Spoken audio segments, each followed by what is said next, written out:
جو ہے اس میں پارٹیسپیٹ نہیں اور کرتا. اس میں ایک اور ماشاءاللہ بات سے- میں ایک شیئر کرتا ہوں. جی سر.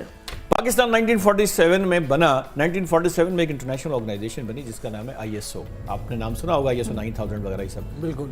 International organization for standardisation. 1951 میں پاکستان اس کا ممبر بن گیا. اس وقت سینسیٹیوٹی کا لیول دیکھیں آپ. 47 میں پاکستان بنتا ہے اور ایک گلوبل آرگنائزیشن کا پاکستان 1951 میں ممبر بن گیا. اسی گلوبل آرگنائزیشن نے 2007 میں ایجوکیشن کی اسٹینڈرڈ کے لیے وہ بنایا پاکستان کا ممبر. پاکستان 2019 میں اس کمیٹی میں شامل ہوا. 2019 19 میں شامل ہوا. یہ وہ ادارہ ہے جس کا پاکستان ایز اے کنٹری ممبر ہے اور یہ پورے دنیا کے ایکسپرٹس بیٹھتے ہیں, ہر فیلڈ میں سٹینڈرڈز لکھتے ہیں, وہ پبلش ہوتا ہے. یہ ملک اپنے آپ کو ہمارے سٹینڈرڈز تو ایسے ہے کہ ہم نے گلی کے اس طرف بھی ہم تو اسکول رکھا ممبرشپ ہے. نہیں لے رہے. آپ کریڈٹ کارڈ یوز کرتے ہیں؟ بالکل سبھی کرتے ہیں. آپ دونوں کے کریڈٹ کارڈ کے سائز میں کوئی فرق ہے؟ نو سر, کیوں نہیں ہے؟ Absolutely not. کیوں نہیں ہے؟ اس میں شکر ہے پاکستانیوں نے نہیں. وجہ کیا ہے؟ ڈویژن آ جاتی ہے. وجہ کیا ہے؟ اس کے وڈتھ میں کوئی فرق ہے؟ نہیں ہے. 0.78 mm ہوگا تو اتنا ہی ہوگا. کیوں نہیں ہے؟ یہ ISO کا ایک سٹینڈرڈ ہے, ISO 7810. اس سٹینڈرڈ میں لکھا ہے کہ یہ کریڈٹ کارڈ کی ڈائمنشن کیا ہوگی, رائٹ, اس کی تھکنس کیا ہوگی. کوئی ایک ملک دنیا میں اس کی وائلیشن نہیں کر سکتا. کرائٹیریا ورنہ پوری دنیا میں آپ بینیفٹ نہیں لے سر ایک سٹینڈرڈ سیٹ کر دیے گئے ہیں نا, اور اسی نے ایجوکیشن کے سٹینڈرڈ بھی سیٹ کیے ہیں. اسی نے بالکل. لیکن ہم نے آج تک اس کو پڑھا نہیں ہے. میں اس کمیٹی کا چیئرمین ہوں جس نے یہ سٹینڈرڈ اپروو کرایا ہے, اور دنیا میں جس گلوبل سٹینڈرڈ کو لکھا گیا ایجوکیشن کا, 4 سال اس میں پاکستان کی نمائندگی کر کے ایز اے ٹیکنیکل ایکسپرٹ شامل رہا ہوں. ہم اس کی اویئرنیس پاکستان میں دے رہے ہیں. آپ سب کچھ چھوڑ دیں, یہ 36 پیجز کے ڈاکومنٹ کے 10 پیجز ہیں 19 سے لے کے 30 تک. اس کو پڑھ کے پاکستان میں امپلیمنٹ کر دیں. سر جس پاکستان دنیا میں ٹاپ پہ چلا سر جس طرح سے آپ نے ہمارے پورے ایجوکیشنل سسٹم کا پوسٹ مارٹم کیا ہے نا, وہ واقعی میں بڑا الارمنگ بھی ہے, اور ہماری حکومتوں کو اس پر سوچنا بھی چاہیے. بہت شکریہ شاہد وارثی صاحب, آپ کے وقت کا تشنگی باقی رہے گی انشاءاللہ. ہمیں جانا ہے بریک پر. Stay with us.